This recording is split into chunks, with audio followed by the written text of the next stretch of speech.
There we go. Hello, everybody. Welcome back to another 3 Hangouts. I'm Noe Ruiz, designer here at Adafruit, and joining me every week is Pedro. What's going on, everybody? I'm Pedro Ruiz, creative tech here at Adafruit, and every week we come to share 3D printed projects featuring electronics from Adafruit. That's right. This is where we combine 3D printing and DIY electronics to make inspirational projects. Welcome to the show. It's episode 122 on February 1st, 2017. Thank you all for joining in the chat room. Guess what? This week's coupon code is Minicam. We have a mini time-lapse camera project this week. I hope you guys checked it out. If you haven't, you can watch it after the show. It's live and it's on all the sharing sites. There's a learning guide with it. Pretty fun one this week. Kind of easy. It uses the $12 spy camera module that we got a couple months ago maybe. So real quick, I will go through the project and kind of share with you the project. Is it this one? Yes, this one. There we go. Okay. So, like I was saying, this is kind of a good project for like anyone who's looking to do kind of a low-cost camera solution. Cameras can be kind of pricey, and even the really affordable ones like the Raspberry Pi are like 30 bucks.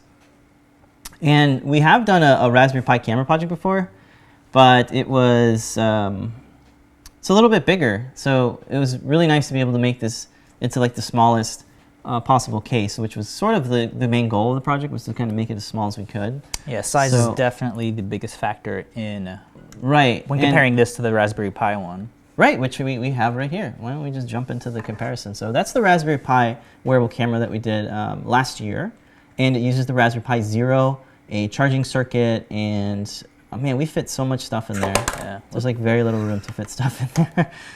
So if you're looking for like a high quality one, you don't care if it's like $100. Is it $100? It's probably like under $100. Check out the Raspberry Pi wearable one. But if you just want to like test something and spend like 12 bucks on a camera, check out that the spy camera. We have it back in stock, so we got a couple of them. And the camera itself is like, it didn't come with any tech specs or anything like that.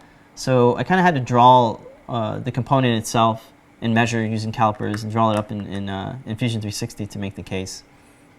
Speaking of the case, I'm really happy how it turned out. So you can open this one. I wouldn't open that one. So there's these little, you've probably seen in like the Pi Girl project that the lid has these little lips on the edges of them, and they have little indentations. And the top edges of the enclosure itself has these little kind of triangles that protrude out, and those are like kind of these little nubs that snap into those indentations on the cover piece. So essentially what it does is it makes it kind of clamp shut together. So if you guys haven't seen this in a project yet, definitely consider using it in your projects if you are designing an enclosure. That was like the highlight of the project, is to make those things, because it's really nice, because originally I made it so it was just like a regular lip, and it just kind of kept falling apart. So having these friction fit snap lids are really awesome. Mm-hmm. Yeah. Check that out. I really like how everything is being held together with the walls that are holding I don't know everything the in right place. name for them. I'm just calling them walls because they just look like walls. Usually we would use like these nubs or screws or something to go into the mounting holes, but the camera module doesn't have any mounting holes at all. So the best way to mount them is to just kind of have friction fit walls that kind of close in on the edges of the enclosure. Yeah. So I used to do things like this before I would draw the components and have exact measurements. I kind of just used calipers and tried to figure it out that way. But as I kept making new projects, I kept using precise measurements and learning how to use EagleCAD and get the dimensions out of EagleCAD. So pretty cool. So actually later after the show at 12 p.m. I have a scheduled layer by layer that talks about, it's a 40-minute tutorial, so it's kind of long, but it really shows you from the beginning of how to put an enclosure together, how to import all the components in. It's not how to draw components, because the components are already drawn, but how do you kind of think about the process of getting the ports in the right way and kind of organizing your little package and determining what do I need access to. So for this one, I needed access to the USB port, I needed access to the slide switch and the micro SD card. So kind of moving things around and thinking about that is kind of important. Mm-hmm.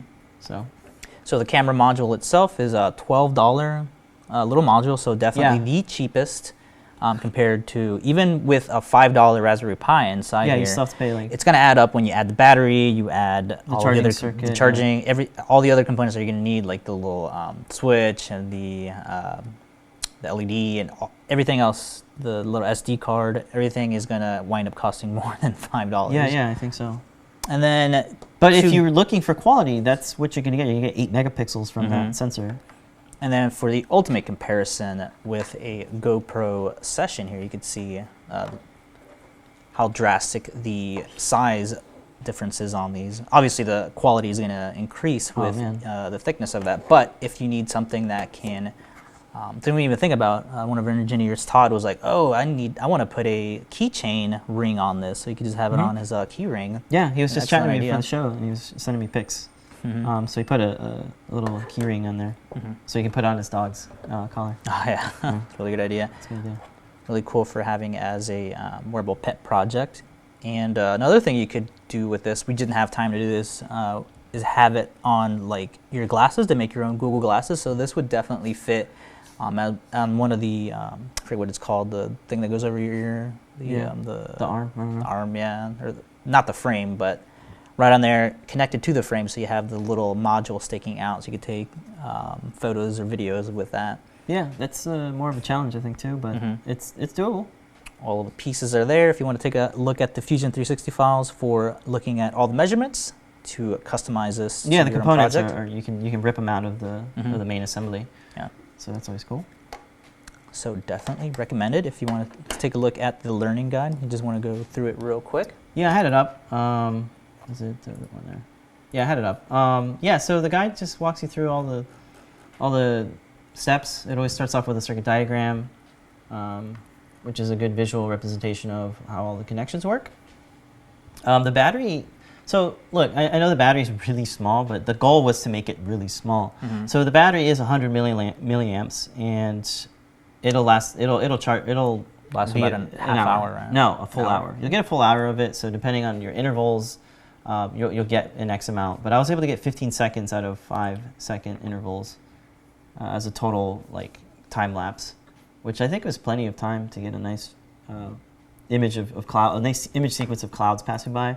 I really couldn't get any other things because I think if you put the thing on your persons and you walk around, you're gonna get a bunch of jitter and you're not. You know, it's gonna look a little weird. So I think having the camera in a central spot and then keeping it there while something moves, like maybe a crowd is moving or cars are passing by, then you can get some interesting imagery. So that's just one of the natures of time lapses, right?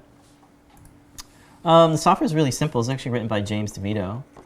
He put this together, but it's a great sort of simple code to take apart.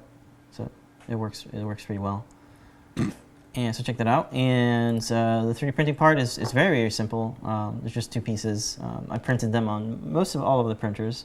So it works out really well with the non-heated beds, really small printers. It worked on the M3D, which is what I used. So it worked really well. And I printed it in coffee, which was neat. I've been printing everything with coffee PLA. It has a very nice translucent property to it, and I like the wood look of it too. The wood look, yeah, the brown tones. Yeah, look, it works really well. Really easy to use. We actually carry coffee because we like it so much. It works out really well for all of our enclosure parts. I've been printing literally everything out with it.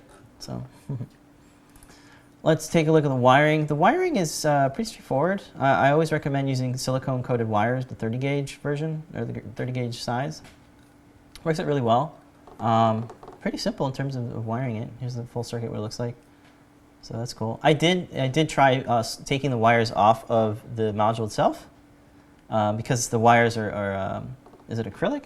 They're not silicone coated, but they are strands of wire.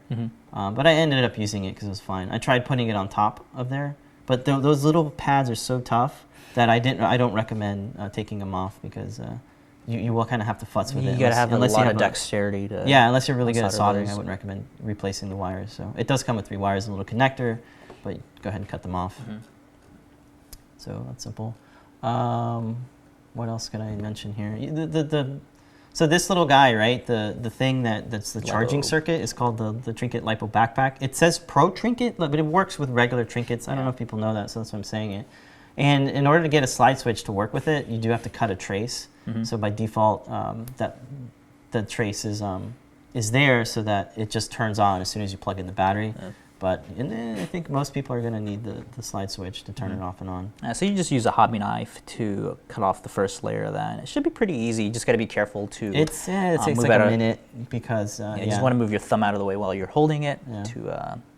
One thing I noticed that a lot of people solder, they do it like on a table. I can't recommend using a tool like a third helping hand. Yeah, because it's going to slide around. It's going to slide around. You have movements, and I just can't see myself like.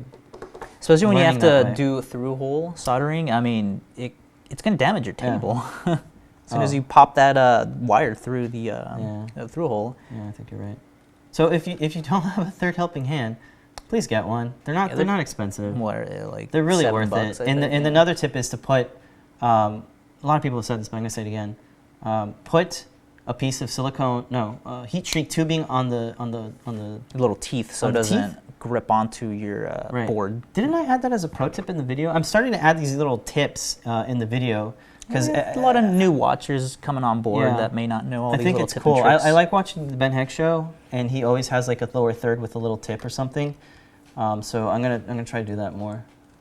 But yeah, I can't recommend a pair of third helping hands. So I like to break up the guide into just wiring it first and then the assembly. A lot of the times you can't do that because you have to wire while you assemble. Like you have to thread through wires. But this one didn't require that. You could solder the whole circuit outside of the case and fit it in the case.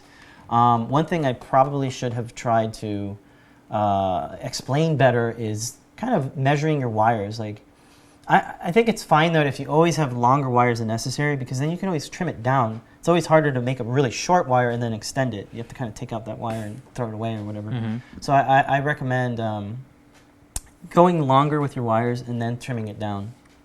So it sucks that you have to solder again, but it's nice that you have more than you need.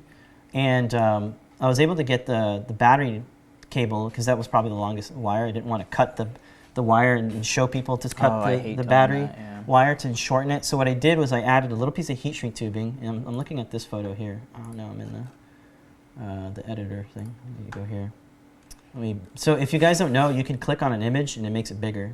I think a lot of people especially for all those media people out there who always want request a bigger. So you can go to the original, right, and look how big the original is, right? That's huge. Did you guys know you could do that? That's great. So this little is it still working? Yeah, it's still working. Great.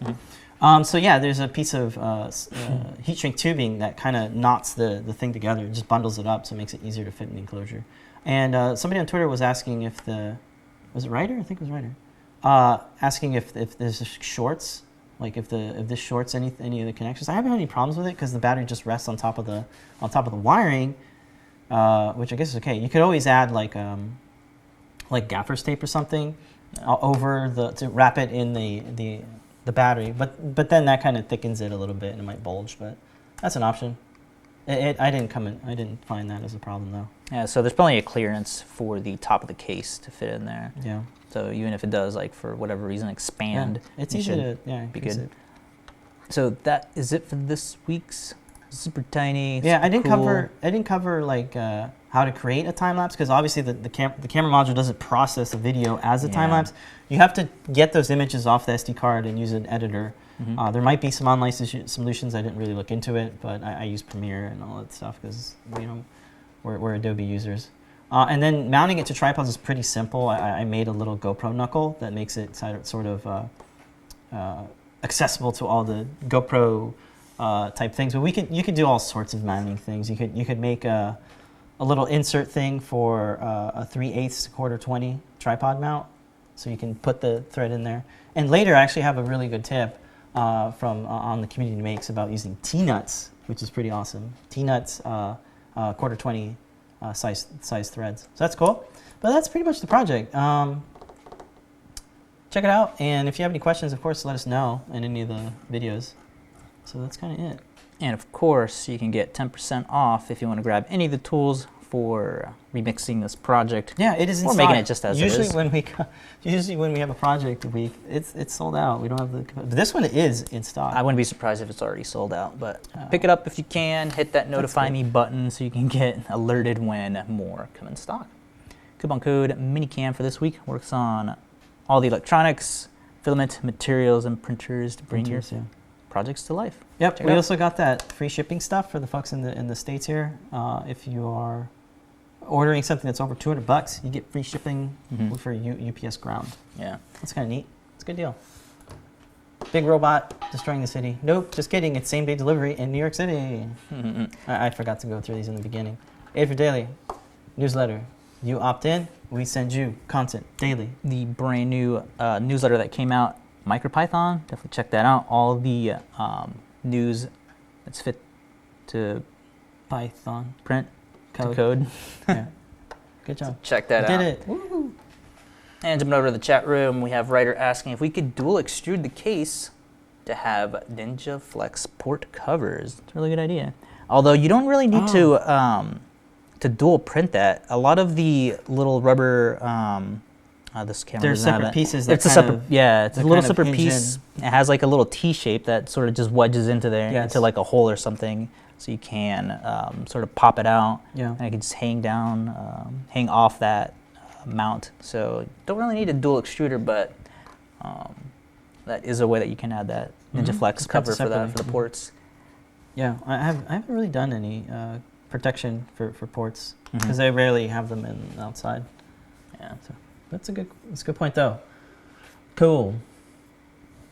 All right, let's go ahead and jump into this week's work in progress. What are we Work in working progress. on? What are you Prototyping. working on, Pedro?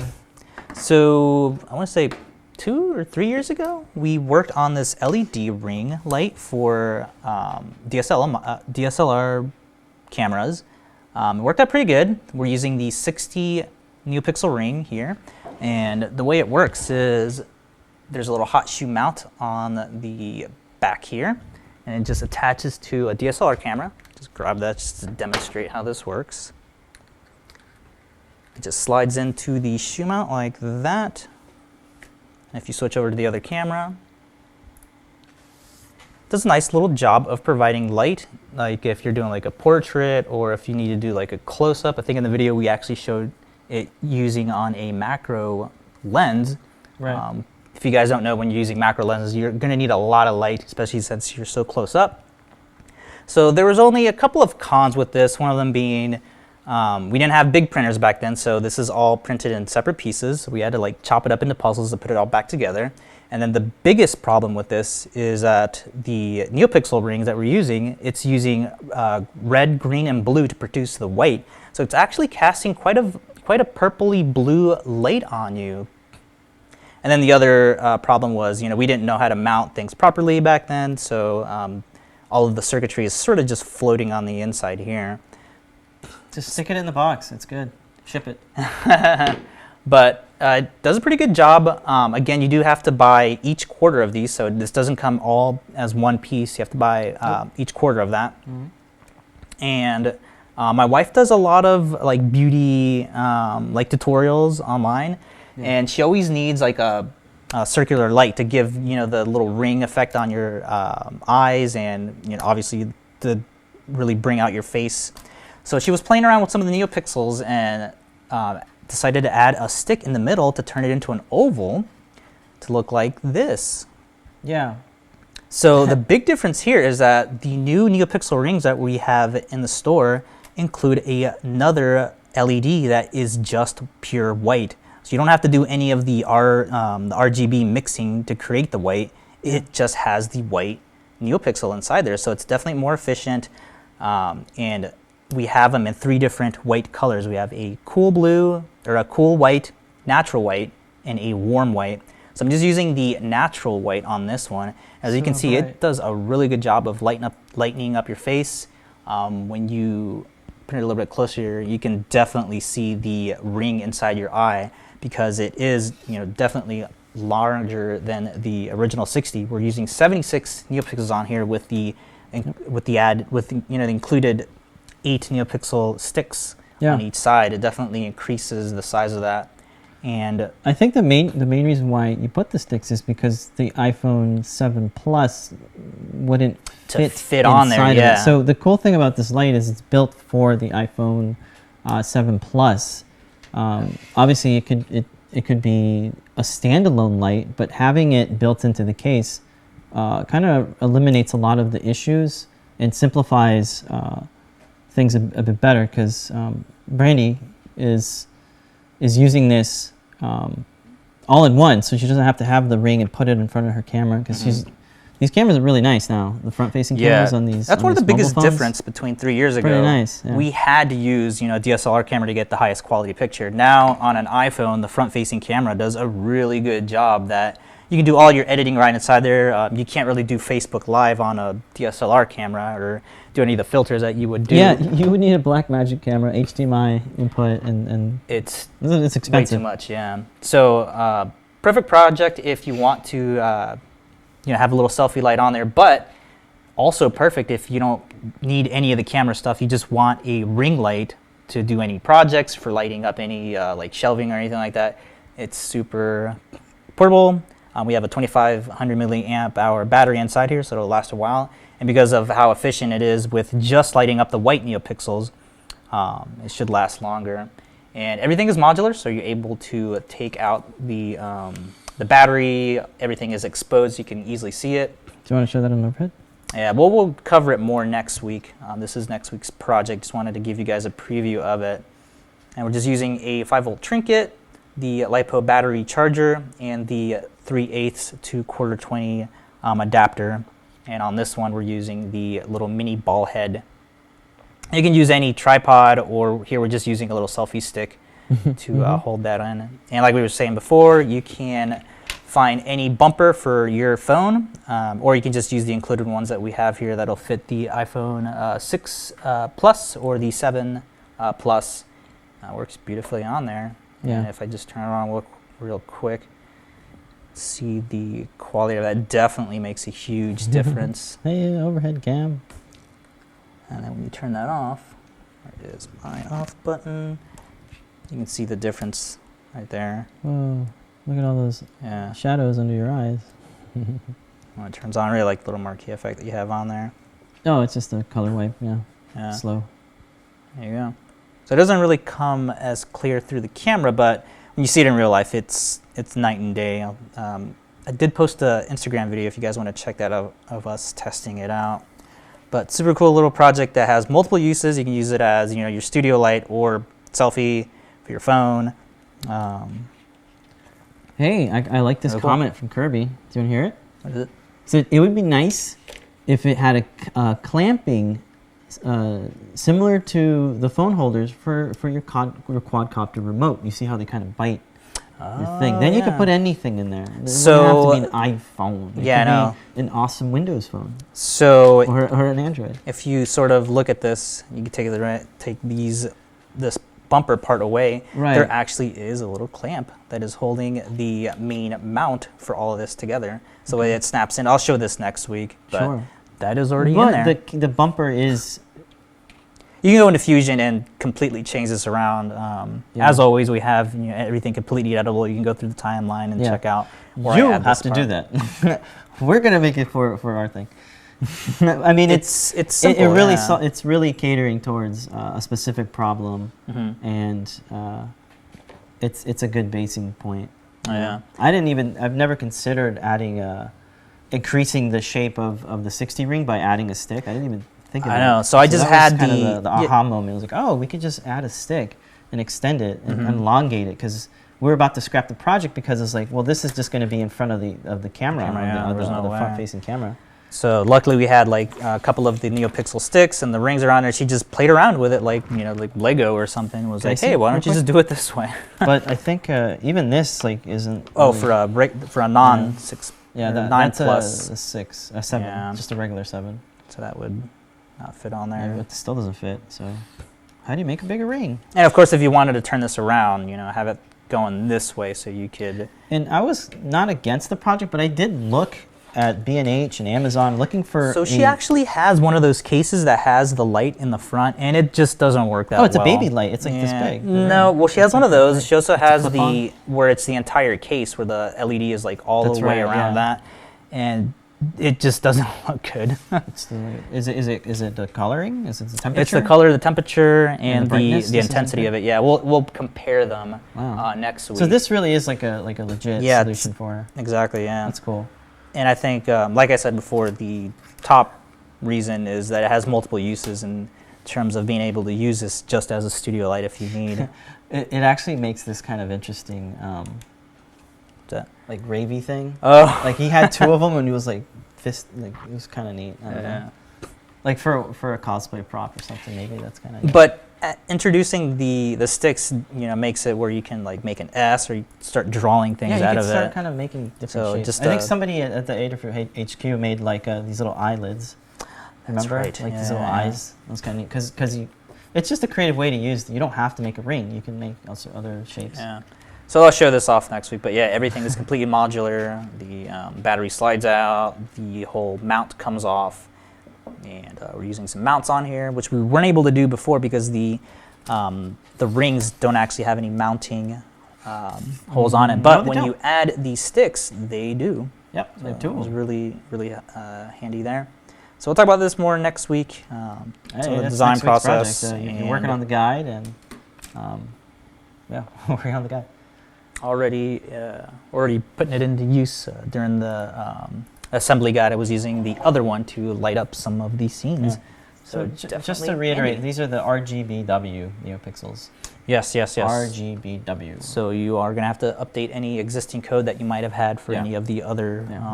We have examples NeoPixels. for RGB. We have like an RGBW strand test, which you can check out too, Mhm. which is pretty nice. Yeah.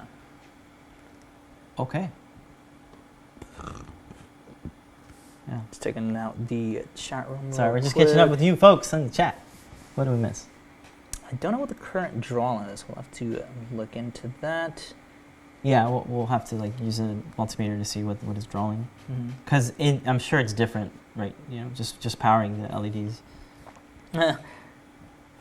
Jim is saying to use a 3GS. Yeah, for the mount. Yeah, man. Original. Looks like it belongs on a serious bike. Oh yeah, that's another cool thing about bike it light. too. Yeah, bike light. Consider that. But no, that's not what I was gonna say. Some of those wheel holders for like games that they have on the iPhone A steering wheel. steering wheel. Yeah. So this is like a good steering wheel. nice little holder as Yeah. well. So cool. Interesting. That's all I got for that segment. Okay. Let's see. Next up, we got a layer by layer. Or is this all? Yeah. No, I mean, I got one. Yeah. So at the end of the show at 12 p.m. Eastern Time, it's being scheduled. It's being published. Then you can check it out. It's if you're interested in how I put together the enclosure for the little time-lapse camera, this guy here, you can check that out. It's a good lengthy tutorial. I hope you guys enjoy it. I hope there's something in there that people find useful. Yeah, cool. Yeah. I think that's it. We're gonna work on the shop talk segment. Yep. next? This week's Shop Talk, you got a really cool adapter for our overhead camera. So you talked about this last week, but you got some cool video of it being attached. Yeah. So I went ahead and uploaded this on Thingiverse. Oh man, this one. Yeah. So check this out. So before we were using we've always been using a mic stand. So mic stands, boom mic stands particularly, make really good overheads. And I've had this microphone stand, desktop boom mic stand for a while now. And just this real quick, sorry. And fitting it on the desk is a much better solution than having it kind of come over our iMac over here. So I created this little adapter that kind of fits over a 5/8 size screw, which is like the standard microphone stand.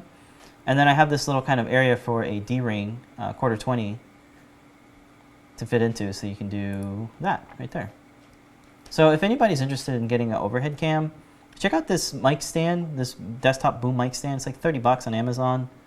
And I'm using a webcam here, the Logitech C9000 or C920. Yeah, that's the one. And it works really well. So I figured I'd release that and show you guys that. I think I have a video of it, but I don't have it prepped. How funny is that? And where would it be? Oh, here. is this just adding it on? I think so. Yeah, I think it's just adding it on. So So yeah, this is pretty standardized for a microphone, the thread count that's on there. And we're just adapting it. So you could get these like on Amazon for like $7 or something, but when you don't want to wait 3 days for shipping, just 3-print one. Yeah, so these D-rings are pretty nice because they kind of have these little little thumb screw thing, so you can easily screw this in and out without having a flat head. Right, and not too difficult. A couple turns. Yeah. And these are super handy because we're able to use them in a wide variety of projects. We got a ton of these. Yeah, we're doing so many that we might as well stock them. So we got a few of them. And yeah, I think you're going to go through all of the different camera parts that we got. So you can basically play with it like a Lego set to sort of arrange your own sort of tripod or mounting systems that you would want for any other variety of things that need connecting together. Yeah. Here's what the whole thing looks like. Little assembly looks like. And this is definitely a lot more smaller, simpler, and more sturdier than the microphone stand that we were using before. Yeah, this first version I used a different, it was more like a thumb screw tripod adapter. It wasn't the D-ring. So I opted in to use the D-ring because I found it a little bit better. Yeah, so there's the boom mic. It's from ProLine, if anyone's interested. It's about $30, I want to say. Yeah, $30 on Amazon, I believe. And it's nice. It's very modular. All the pieces unscrew, and that's basically what you get with a bunch of tripods and mic stands. Is that they're all very modular. Yeah, one of the things we were looking at was the Magic Arm from Manfrotto, and that's just so much to set up. You need like this giant clamp. You need like weights to balance everything out. This is just super simple because we don't have a giant camera to act as the overhead. Yeah, it's a little. It's a little Logitech C920 that we're using for this. It's used for all of our streamings. So yeah, it works out well. You get plenty of clearance and stuff on the table. So and it's completely out of the way. Yeah, it's adjustable height. Yeah. So nice solid iron base. Like that thing is heavy. Yeah. So it's not gonna like the way tip that over. It's great. I like it. If you guys are doing overhead stuff, hey man, check it out. Mic stands make a really good thing. I think it's just showing the pieces. That's all. Yeah, and you can jump over to the store to check out some of the other pieces that we offer. Yep. So here's that the D-ring that I just want to point out too that you can get these on Amazon, but everything is like 6 times the price. We were able to get all the the price is pretty low for this. So usually this runs like about $7 or $15, I think, because they sell them. They sell them in packs of 3 or 5, and here you can get just the amount that you need for $2. So everything's really high quality. We tested all these out before we put them in the store. Yeah. And not just the D-rings, we have the little mini ball heads as well. Little swivel these heads. Are nice. A lot of the cheaper ones are they don't retain kind of the tightening friction to it. And one of the coolest things is the bottom here. You have an extra 1/4-20 on the bottom, so you can extend that. It's a hot shoe or a hot shoe. So it has the 1/4-20 right on the hot shoe. Some of the ones that we had before we had these in stock did not have that, so we'd had to use a different little clamp adapter, which we do sell as well. The clamp adapter? Yeah, a little clamp right there. One? Yeah, the little shoe mount bracket. Oh, I forgot all about this little guy. I used this one in our Bluetooth camera slider project. Yeah, these are nice. Is it a C-stand? Yeah, so there's a C-stand. It's usually used for lighting, so you can adapt that for that. And then you have a set screw, right? So that just tightens it for the shoe mount. Everything that can adapt on there. And we also have some other bits and bobs like this one here, which connects 2 threads together. 1/4-20, 1/4-20. I think I used this on the SEMA little camera. Quadcopter? Yeah, the quadcopter project when we were having the 360 camera on there. Cool, and then this one. The most popular part that I use on almost all of my projects is a 3/8 to 1/4-20. Yep. So this is just a thread insert that you can put into your 3D printed part or any project really. And then in the inside thread is the standard 1/4-20 size. And if you guys haven't seen this before, if you click on the third image there, a lot of the tripod heads usually have a 3/8. Yeah. So this is a way to convert it to a standard tripod thing. So you can add it with a flathead or a plier, or just attach it to the part you're gonna use, and then just screw it on as well. So there's a couple different parts to add that on there. Yeah. And I have a bit of a show and tell experiment that I did with this thing. So check this out. What is this? this is a little nub that I designed, and the goal here was to say, can I 3D print a 3/8 The threading thread? So take a look. I gave it a shot in Fusion 360. I'm going to show you in a second how easy it is to add threads. Go ahead and bring it up close. Yeah. You see that in there? You can actually see that at a 0.2 layer height, you can totally resolve and print a 3/8 sized thread. So no longer do you have to kind of tap a 3D printed part. If you could just add the threading, why have to tap it? So this is this worked really well. I didn't have to do any sort of tolerance adjustments. Just throw that in there. It worked really well. Yeah, so as you finish that up is when I was finishing up the mounting part for that, and that's what I used on this. And it worked out really good. It just popped right in there, or screwed right in there. Yeah, that's the thing. You don't have to pop it in. Yeah, usually I have to sit there with a plier and force it in there to tap it. What could happen is you could get stress marks or stress points and kind of create these fractures. You can crack the metal for that if you're stressing it. You could crack the metal, or more importantly, the 3D part, right? You could break your whole 3D part. So I think by doing this is kind of neat. So guys, check this out on Eagle. I almost said EagleCAD. Fusion 360. Yeah, so take a look at how to plop that in, which is very simple to do. Right. So I just made this hole the right diameter of the 3/8. So if you do the math, it's a 0.375. So what you could do is just click on whatever you want to add the thing to, the thread, and I love using Model Toolbox. Always use that. So the command key for this just is S, right? Yeah, that's it, S. So I'm going to type in thread, hit OK, and it already knows, well, it kind of knows. So you get a bunch of profiles.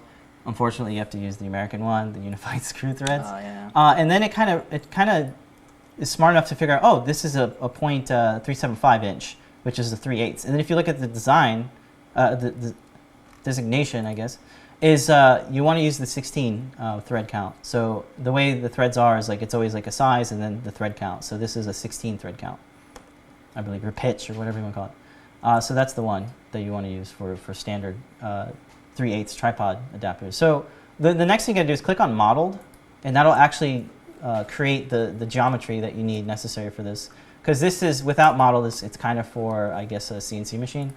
But for 3D printing, you kind of want to have it modeled. And that is it. That is all you have to do. You got some other options, like saying, do you want a full length of it? Do you only want to go a certain distance, a certain length inside the hole? But this worked out really well. Again, at 200 microns, it's amazing that it worked just fine. No supports needed because it's kind of already at a under 90 degree. I think it's like 60 degrees or something like that. And something that's worth mentioning as well is that it prints in both orientations, straight down or vertically too, because the way that my mount is printed, it's completely vertical, and it worked very well. Yeah. Surprised on that.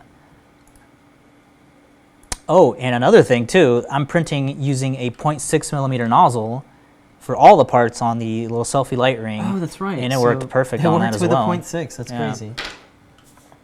Cool. So pretty universal. Yeah. I did try it with a smaller guy. This one over here, the actual quarter 20. This is like what you would screw in without the thread insert. But I think you would have to kind of print it at a higher resolution, so like 100 microns or 150. Just to get more layers in there. But I wouldn't recommend doing that because if you're making a part and you're constantly screwing it in and out, your tolerances might get loose over time. So it definitely I like will. the thread. I like the insert, the 3/8 insert part because it's metal on metal. It's metal on metal, right? Yeah. So you don't have to worry. You don't have to worry too much about creating looser tolerances and losing that tight fit. So I don't know. I just thought it was a cool thing to show you guys. So you know. Use it in your next project if it needs it. Yeah. Definitely saves the headache of adding so much torque to tap whatever hole you're trying to attach this to. You've got to break stuff if you do that. Definitely so will. It's nice to have a thread insert or threads. Print the threads. Very nice. Cool. Okay, this week on Community Makes. I think. Oh, that was it for Shop Talk? Yes. Cool. It is a camera themed show today. How awesome is that? We had a mini camera. That is the name of the show. Oh, that's right. All right, let's check out Community Makes this week. First one we got ATMakers. Yeah, I'm going to work up to. He's saving the best for last. Gotcha.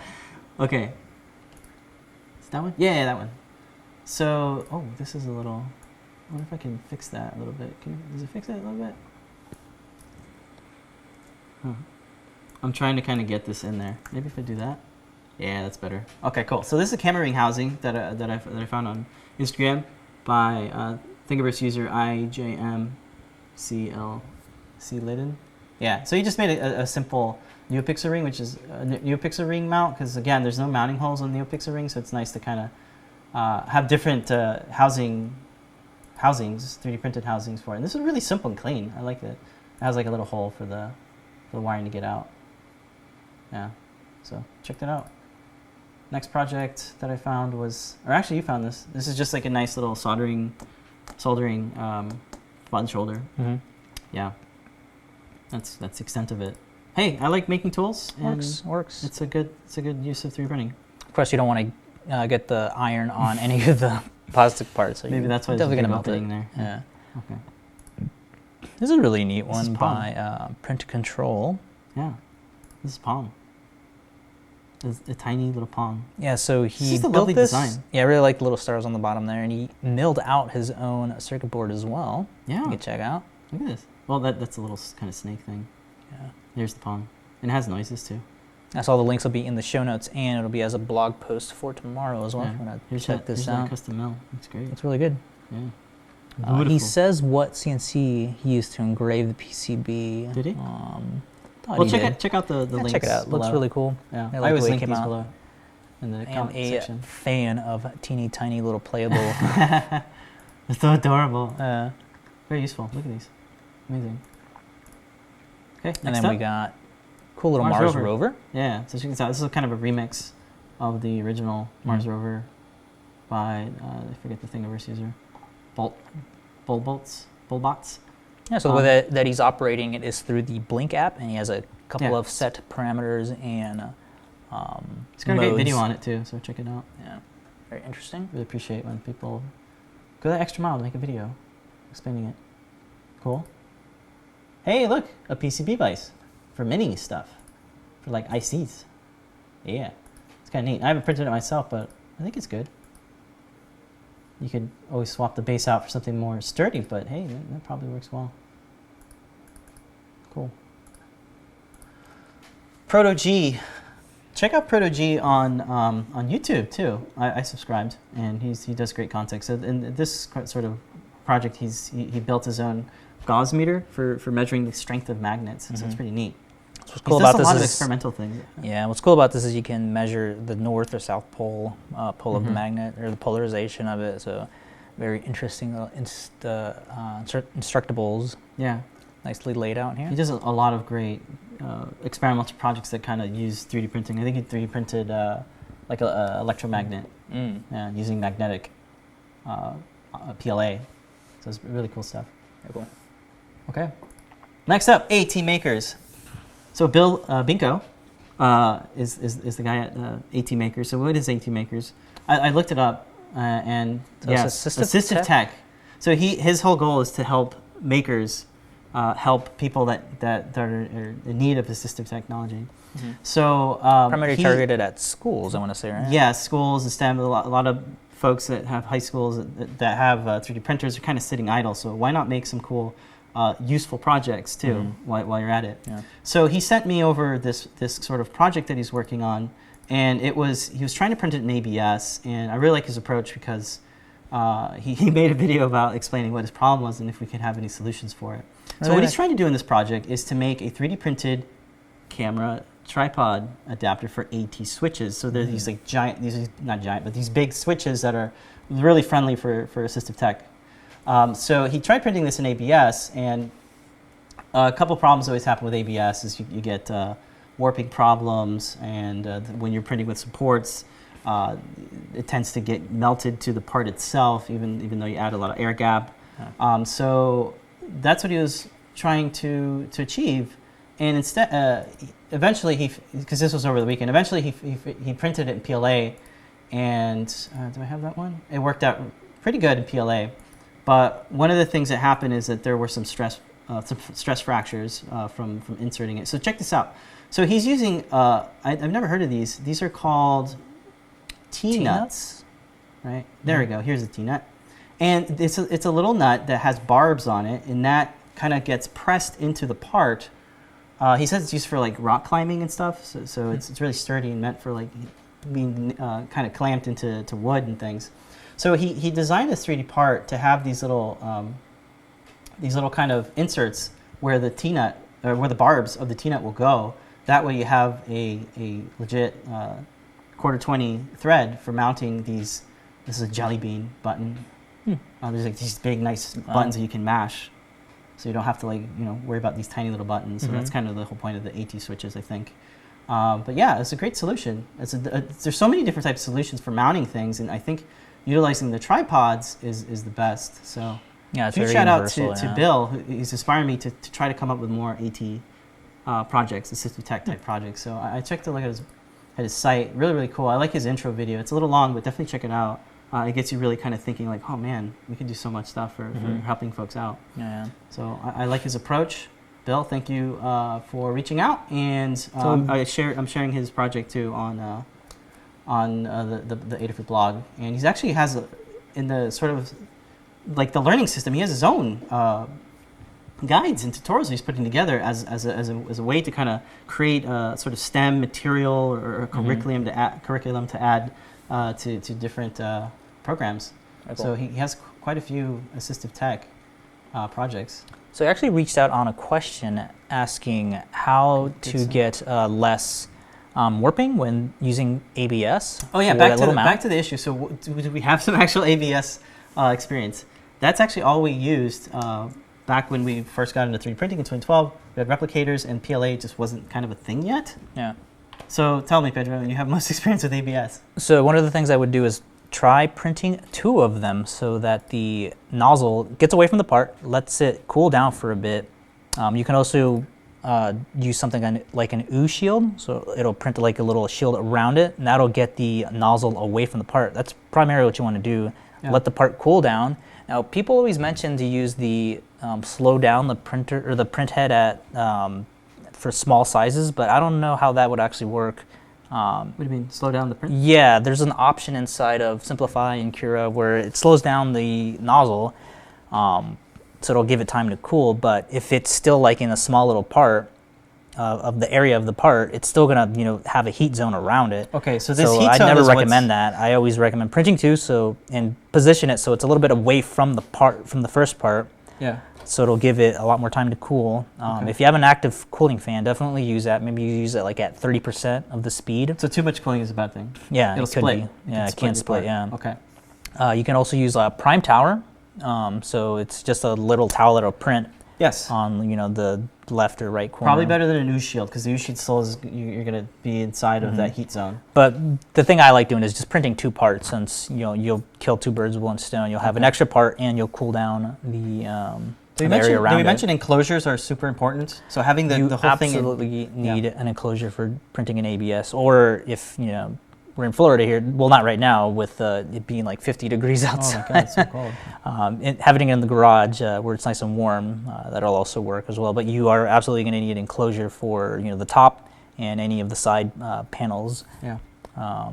And the FlashForge Creator Pro comes with a kit. It has a HUD and yeah. So we're door. So when we're doing ABS, we usually print around 235, 240. The bed is usually at 90 to 120, 110. Usually is what the replicator really ones. Hot. Yeah, so it's pretty hot. Use Kapton tape for that. Yep. Kapton's the best for ABS, I think. That's pretty much it. Yeah. That should be. That should do it there too. Also, make sure that your bed is not too. Squished? Too tight? Yeah, it's not too tight on the nozzle. So level your bed while it's hot. Is the other tip for that. Wow, that is a great tip. I completely forgot about that. Yeah, because the heat is gonna. Right? Well, heat is gonna change the leveling on the bed. So you always want to do that. If you're using heat, level it while it's hot. Okay. Those are good tips. Thank you. I think that's it. Yeah. I'll be honest. One of those should work. I'll be honest. I don't like printing in ABS. We have a bunch of it, but we just haven't used it. We have a crap ton of ABS. So I'm literally saying like years, dude. I haven't printed ABS in years. Yeah. So Pedro's gonna actually try it. You're gonna try it on the Rep one.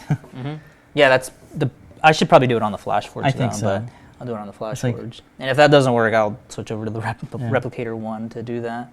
I kind of feel guilty, Bill, because it's like, can you help me print ABS? Like, oh no, that's my weakness, my kryptonite. I don't like ABS. I mean, I appreciate it. I like the. But for my projects, I like ABS personally. Support material comes off way better. Oh my goodness. The retraction on ABS seems to. There's no string. There's no oozing on it. I remember when obviously we first got into PLA, it's a lot tougher. You know, you can print parts, take it out into the sun, and it's not going to melt on you. I know. It's more flexible. It's not going to just break on you. It's not brittle, so it'll just bend before it cracks. There's a lot of good uses for ABS. Yeah, you can chemically bond them with acetone. Yeah. James Bruton prints so much ABS. It's incredible. Yeah. Okay. So check out ATMakers.org. Get involved. And hey, Bill's in the chat room. Hi, Bill. Try out any of those settings. Let me know how that works. I will try it on my end as well, and we'll report next week. He says it's better for sanding too. Absolutely better for sanding. Yeah. Cool. All right. Is that the community makes? If you guys want to share your projects with us, we'd love to hear from you. So if you have any projects you'd like us to share and talk about on the show, you can contact me and Pedro here on the social channels. Adafruit, I'm at Akin, Pedro's at VideoPixel. We're all on these fine networks over there. And if you have any stories you'd like to share, you can also send it over to support@adafruit.com, and the social media team will schedule that up for a blog post. To us. Yeah. Cool. Check that out. This week has gone by, and now it's time for Q&A. Yeah. You guys have any questions? I think one of the first ones I saw at the beginning of the show was somebody asking about the Ultimaker 3. It's working pretty well. They're having issues on certain parts where the build tower doesn't stick. Have I ever seen that? So for prime towers, you want to make sure you have at least a 6mm brim around it, so that is going to grab onto the bottom part of that prime tower. Is there any special settings you have to say for adding a brim to a prime tower? No, it just automatically adds it, which I wish Simplify 3D would do. It does not add any brims to the prime towers. So you just have to make it bigger. Yeah. And there's no way to kind of tell the density of the prime tower to be not 100%, right? Because all the prime towers are these dense. I think there might be inside of the hidden options inside of Cura. There might be an option for that. Okay.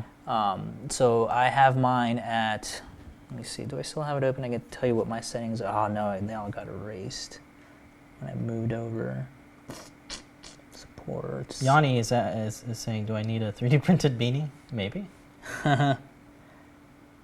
Yeah, so if the tower size is around 15mm, which is the default, that shouldn't be popping off. I usually drop mine down to like 8mm, which is why I need to use the brim around it. But definitely try that out. Add a brim around the whole part, and that'll hold the prime tower.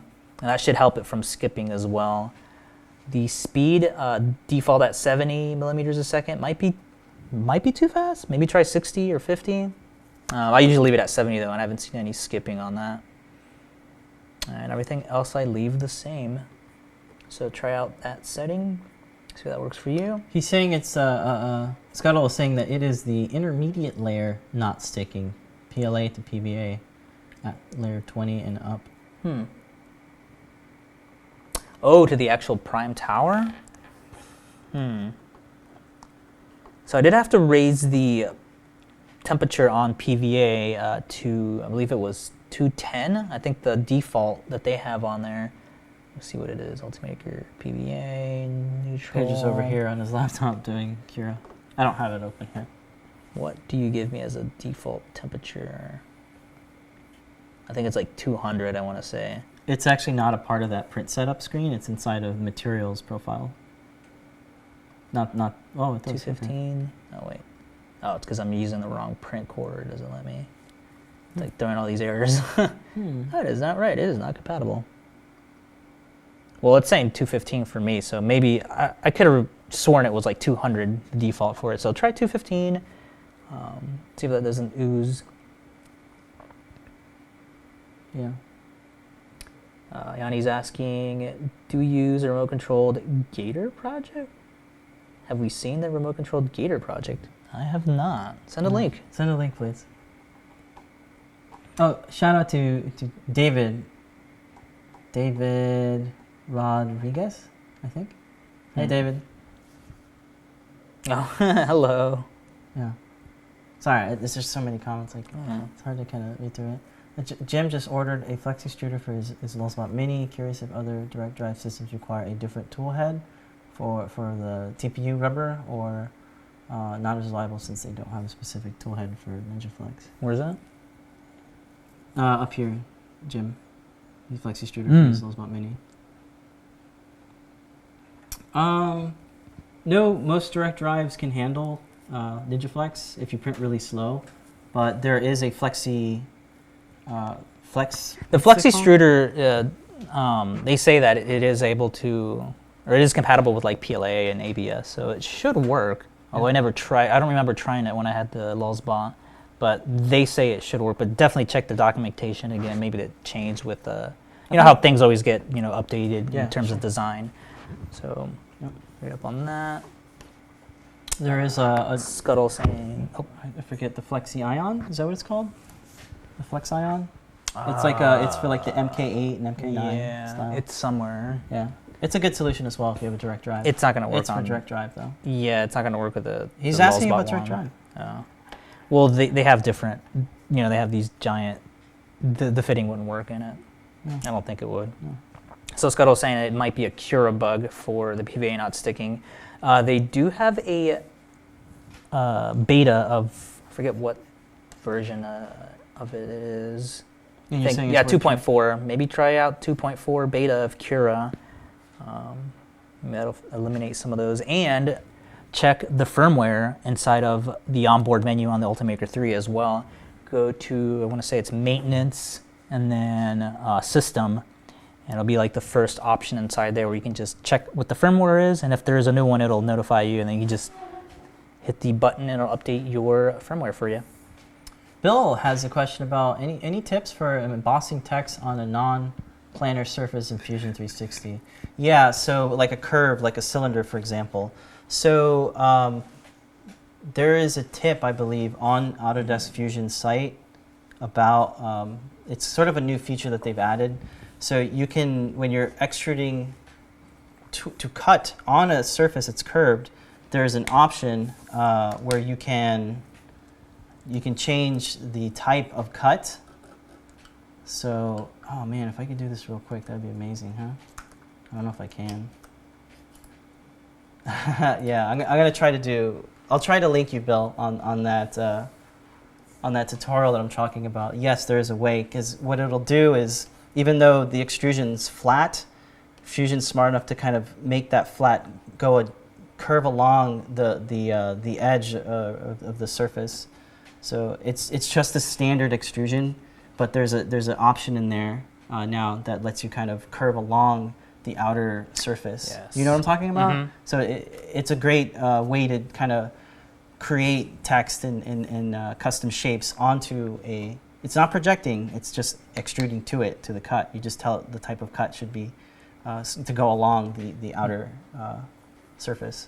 And then Kirby is mentioning that using non-flexible material on the Flex extruder could wear out the PFT tubing that's on the inside of that. So, okay, don't do that. Okay. Only for NinjaFlex. Got it. Gee. All right, guys. I think that's going to be it. We're going to wrap it up. Yeah. We're at the 1 hour mark. As always, follow us on all social. I'll send you the link. I look for it. And maybe I'll do a tutorial on it as well. What was it? Kind of getting embossing text on a curved surface. That's a good tutorial. Also, instead of using the T-nuts, maybe try out the 3/8 to 1/4-20 little adapters. It's an idea because when you are putting the T-nut, you are creating that stress. And I'm looking at the radius of the T-nut as well. If you wanted to design something that was smaller, this would definitely come in handy. Oh, I see. Because of the size of it. You have to kind of make it bigger just because of accommodate for the barbs. Yes. There's so many solutions. I like that there are options, though. And with you figuring out the threading on there, it's not too difficult. Right. There's I like no the barb setting tapping. because if you're there's no- holding weight, that barb might actually be beneficial. Maybe that is the reason why. But if there isn't, It's you a know, permanent solution, I think, because like if you wanted to take it out, now you can take the this part one would out probably break. pretty right? easy. Yeah. So But- different options, different use cases. Good stuff. Well, thank you guys so much for joining us today. Again, don't forget, if you want to pick up anything in the shop, that's the best way to support us and your maker habits. 10% off today. And later tonight, we have some great shows as well. We are doing Ask an Engineer at 8 p.m. And before that is, let's do it backwards, Show and Tell. So if you have any projects you want to share with us, we'd love for you to come and join us on Google Hangouts. Come and join us. We'll be there. We're there every week showing off this week's projects. Yeah. Maybe some upcoming projects as well, and some side projects. Cool. Lady Always Ada. cooking? Desk of Lady Ada. Fundamentals happened last night. It was awesome. Looks like every day of the week now we have a new Desk of Lady Ada. It's around 10 p.m. So if you want to catch those, don't forget to click on that bell icon right near the subscribe button so you can get notified when new episodes are streaming live. Yep. Ask your questions on there. Take a look at new upcoming projects that the whole team is working on. That's right. So check it Tony out. D's Desk happens every Friday. Lots of MicroPython push on that, so a lot of cool Python. CircuitPython. So a lot of Circuit cool playground. libraries that he's working on, Drivers. and drivers, Drivers. and We just need more a fundamental drivers. explanation of what is this, what is the big deal with Yeah. MicroPython. That's good. So definitely check that out. So to random. I think there's Colin's new Lab episode, is right? coming out. He's soon. working. I forgot what if it was a new pseudo random or a Collins think episode it's that Collins. he's I'm pretty sure it's Collins. finishing, wrapping up. So The return Again. of Colin. yes, click in on it. that bell to get notified when it is released. Cool. And again, Minicam supports everybody at Adafruit. If you want to pick something up, and if you are a maker space, you get a maker space discount as well. Awesome. You can run classes while supporting your do-gooding Do goody. and Okay. teaching the world of electronics. So check that out. All right. It's lunchtime, guys. Thank you guys again so much. We'll see you next week. And we'll see you later tonight as well. See you guys. I'll see you guys later. Thanks for joining.